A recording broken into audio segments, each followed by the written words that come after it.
과거의 모습을 그대로 간직하고 있는 나간읍성은 원래 나간군의 행정 중심이었습니다.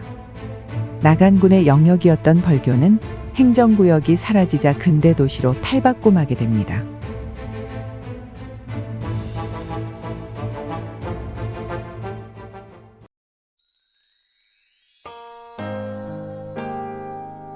백제의 행정구역이었던 분차군은 경덕왕의 한화정책에 의해 불령군이 되었고 940년 후 삼국을 통일한 태조에 의해 나간이라는 이름을 받게 되었습니다. 당시 나간군은 현재 순천 나간면과 별량면, 보성 벌교읍 일대를 아우르는 공간을 관할했습니다. 나간군의 중심지는 고읍리라는 이름으로 남겨진 마을이었습니다. 원삼국 시기에는 바닷물이 내륙으로 들어오는 만에 행정 중심지가 들어섰던 것으로 추정되나 점차 퇴적되면서 포구와 멀지 않은 내륙마을이 되었습니다. 이곳에는 수령 500년 이상으로 추정되는 은행나무가 자리 잡고 있습니다. 노거수에 존재하는 고드름인 유주가 있는 특이한 형태를 하고 있으며 아직까지도 마을에서는 신성한 존재로 자리 잡고 있습니다. 그러나 고려 말부터 외구의 침입이 극심해지기 시작했습니다.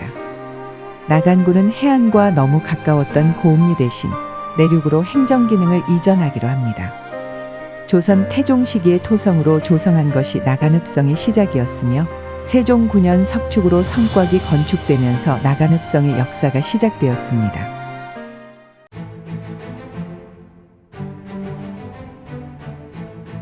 나간읍성은 풍수사상의 영향을 받으며 계획된 도시였습니다. 금전산을 주산으로 하며 작은 하천이 성 내부를 통과하는 구조입니다. 하천의 물길을 성 외부로 돌리면서 해자를 조성했습니다. 나간읍성의 서남측과 동측 외부에는 작은 언덕이 있으며 벌교 해안으로 향하는 나간천과 교촌천이 읍성 외부를 감싸고 있는 형태입니다. 그리고 제석산과 백이산이 각각 동측과 서측을 감싸고 있는 형태로 구성되었습니다. 풍수의 중심지에는 나간군수의 관사였던 내아가 배치되었습니다. 관아의 동측에는 임금의 권패를 모셨던 객사가 나란히 배치되어 있습니다. 현재는 관청의 영역 남쪽의 동서로 가로지르는 종로가 배치되어 있습니다. 그러나 과거에는 이곳이 연결된 도로가 아니었습니다. 남문에서 시작된 가로가 삼거리에서 분기되었고 각각 동원과 객사와 연결되며 서문과 동문으로 빠져나가는 가로로 구성되었습니다. 남문에서 분기되는 삼거리를 중심으로 시장이 형성되었고 상권의 중심 역할을 수행했습니다. 1700년대 이후 도시가 다소 성장하였기에 성곽 외부로 가옥이 배치된 모습도 확인할 수 있습니다.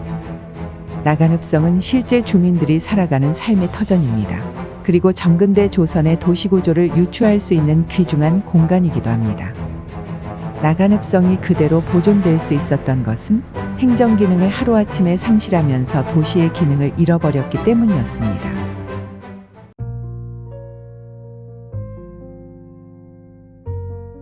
조선시대 나간군은 전시의 전라좌 수영의 지위를 받는 고을이었습니다. 임진왜란 당시 충무공 이순신이 전라좌 수사였으며 당시 나간군수는 신호였습니다. 신호는 한산도대첩에 참전한 승전의 주역 중 한 명이었습니다. 원균이 칠천량에서 패전한 이후 충무공 이순신은 조선 수군을 재건하기 위해 해안 고을을 지나면서 병력과 물자를 수습했고 경상우수사 배설이 남겨놓은 전선을 찾기 전 나간읍성을 거쳐가기도 했습니다.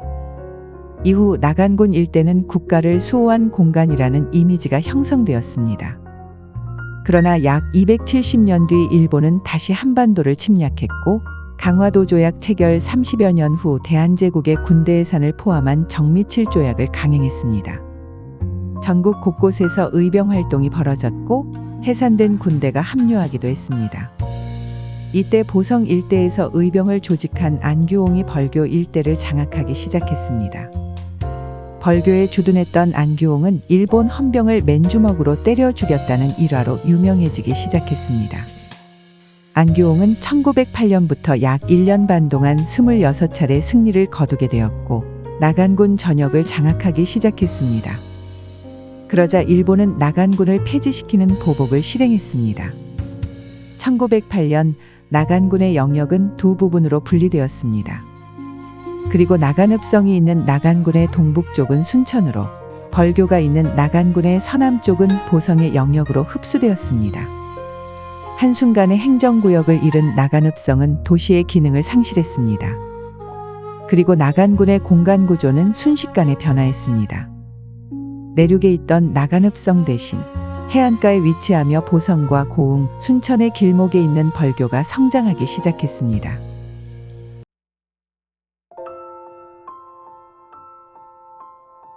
벌교는 뗏목을 이어 만든 다리라는 의미입니다. 그러나 이 다리는 지속적으로 유실되었고 이후 돌다리 형태로 조성된 홍교가 들어섰습니다. 이곳은 해안가 고을을 지나는 길목이라는 점에서 지리적 이점을 가지고 있었고, 일본에 의해 해안이 매립되고 항구가 개발되기 시작하면서 근대 도시로 성장했습니다. 단순히 나간의 외항 역할을 수행했던 벌교는 근대 도시로 성장하면서 정근대 나간을 잇는 정체성을 형성하기 시작했습니다.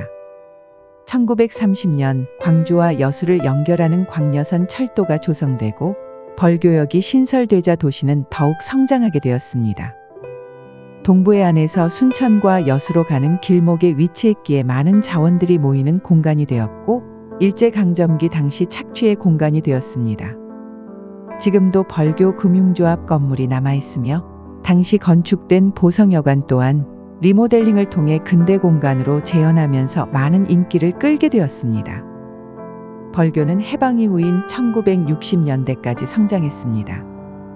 그러나 2차 산업이 들어서지 못하면서 농어촌 지역의 거점 도시로 남기 시작했습니다. 다른 행정구역에 얹혀있던 벌교는 주변 지역들과 갈등이 드러나기 시작했습니다.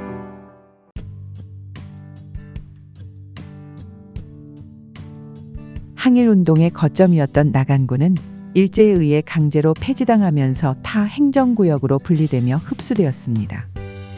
벌교는 비록 일본에 의해 성장한 도시였으나 나간군의 생활권을 이어받아 형성된 독립된 공간으로 성장했습니다. 나간군에 속해 있던 나간면 일대와 벌교읍 일대가 각각 순천과 보성으로 강제 편입된 이후 100년이 훌쩍 넘었습니다. 하지만 벌교는 보성이 아닌 벌교라는 인식이 강하게 남아있는 지역이기에 보성과 갈등이 지속되고 있는 공간이기도 합니다. 벌교는 독자적인 정체성이 있으나 원래 강제로 사라져야 했던 나간군의 정체성이었습니다. 나간읍성과 벌교는 아이러니하게도 과거의 모습을 고스란히 보존하고 있습니다. 그러나 원래 하나였던 지역이 서로 갈라지게 되었고 공간의 연계성을 잃게 되면서 주변 지역과 고립되기 시작했습니다. 일본은 나간군을 없애버린 것에 착안하며 부군연 통폐합을 단행했습니다. 각각의 지역의 특성과 정체성을 무시한 채 강제로 서로 다른 고을을 통폐합했고, 그 결과 현재까지도 한 행정구역에서 이질적인 문화가 표출되며 지역 갈등이 벌어지고 있는 것이 현실입니다. 나간읍성은 충무공 이순신을 보필했던 선조들의 숨결이 남아있으며 벌교는 일본의 침략에 항거하며 맨주먹으로 맞서 싸웠던 공간이었습니다.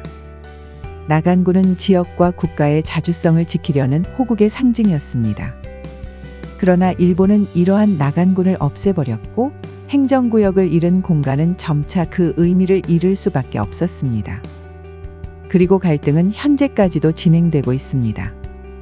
지역의 기억을 되살리고 공동체의 보편적인 가치를 이어나갈 때 옛 모습이 그대로 남은 나간군의 역사적인 공간들을 의미 있게 만들 것입니다.